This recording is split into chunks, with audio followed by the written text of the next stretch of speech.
Why hello there, my name's Arkthepenguin, and Discussions is back, a series where I have an in-depth comedical conversation about video games or a topic involving a video game. Discussions wasn't very much of a series. It only consisted of 2 videos, one of which got 200 views and the other one got almost 200 views, which for me is insane. And I always had a really good time making those videos, and so I don't know why I never brought the series back. But Discussions is back, and I thought what better way to bring back a series where I have in-depth discussions with a camera about video games than by talking about a game that no one's ever heard of or cares about. I'm talking about Hue.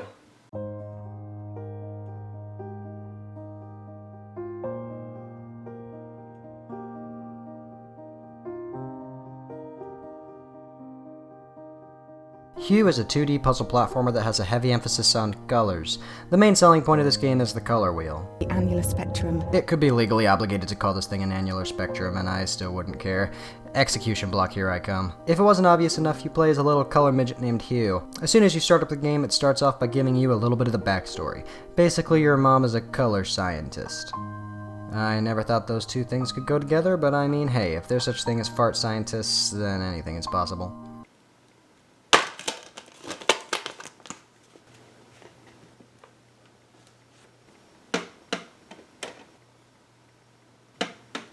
Nope, can't do it.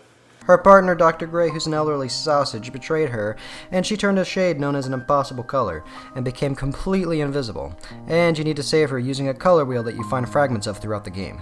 Whatever color you activate on your color wheel, everything that is that color disappears, and whenever you change the color again, that object reappears. The color wheel is the main thing that you use to progress through things like puzzles and platforming. As you progress, you find letters that your mom left behind for you that either explain a little bit more of the story or have some hidden life lesson in them. But I'm not going to talk about any of them due to spoilers, and I'm 14, so I basically know everything about life. That was a joke. It plays like your traditional 2D platformer, but at the same time, it plays completely different from your traditional 2D platformer. For the most part, the game runs incredibly smooth. The pacing is almost perfect, and you never feel like you aren't ready to try out a new mechanic in one of the many puzzles. Speaking of puzzles, they are a huge part of what makes this game so great, and I can promise you, you'll only rage a few times. Oh, no, God! As you collect each fragment, at least one new mechanic is introduced into the puzzles. Whether that be using the new color you've collected, or a hose that sprays out a certain color of ink and changes the color of anything it touches to the color of the ink it's spraying out. And that's only one of all the incredibly creative puzzle mechanics in this game. And trust me when I say that only a few of them will make you want to rip your own hair out. Cough, cough, moving blocks. Cough. The puzzles can be super confusing and sometimes even overwhelming at first, but as soon as you get used to a mechanic, they become a breeze. Most of the time. And every time you expand your color wheel, this cycle repeats. For the most part, it's pretty obvious what you have to do.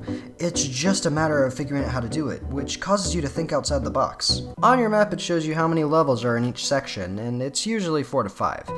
And in each section there are these collectibles called elixirs, and you can only find them all after you've beat the game. All the levels are replayable as well, so if you miss one, don't have an existential panic. This game is so replayable, I've beaten it about 7 times in the past 5 days, and now I'm incredibly sleep deprived. But don't worry about me.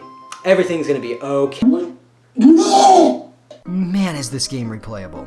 Because of all the collectibles and the fact that the game is shorter than others makes this game almost infinitely replayable, and you'll more than likely come back to it every few months. On top of that, this is one of the most visually appealing games I have ever played. The art style accommodated with all the different colors is just mesmerizing, and it is hands down the best 2D platformer I have ever seen. Suck it, New Super Mario Bros. U! Now, all these things make this game phenomenal, but hands down the best part about this whole game is the soundtrack.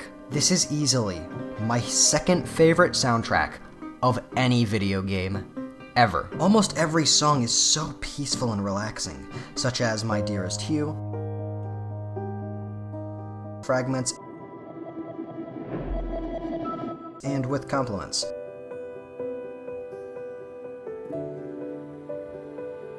Even the theme of the area where you start is enough to make you fall asleep.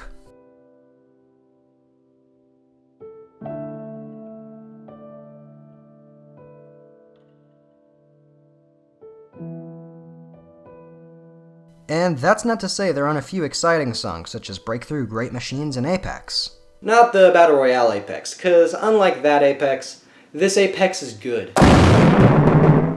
Each song fits the art style and gameplay so perfectly, and to be completely honest, the experience would be weaker without it. And that's not a detriment to the game, but a compliment to this perfect soundtrack. A lot of video game soundtracks have at least one song that feels out of place, or just kinda sounds off. Hue doesn't. As for the price of this game, it is incredibly affordable, and it's usually on sale, on top of the fact that it's available on every console from this generation. That includes the Xbox One, PS4, and Nintendo Switch. The Nintendo Switch is the best version. Just saying. Because it's the Nintendo Switch. Unfortunately, there aren't any physical copies, but an introverted 14-year-old can dream.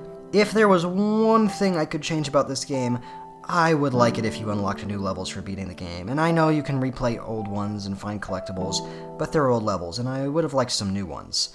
But that's only if I had to change something. Other than that, this game is completely different and a breath of fresh air. And I can't think of any other 2D platformer like it. Ha! Suck it, New Super Mario Bros. U!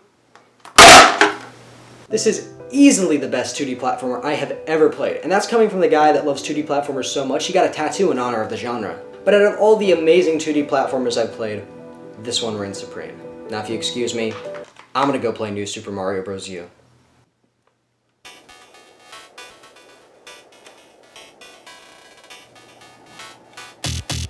Nope, still can't do it.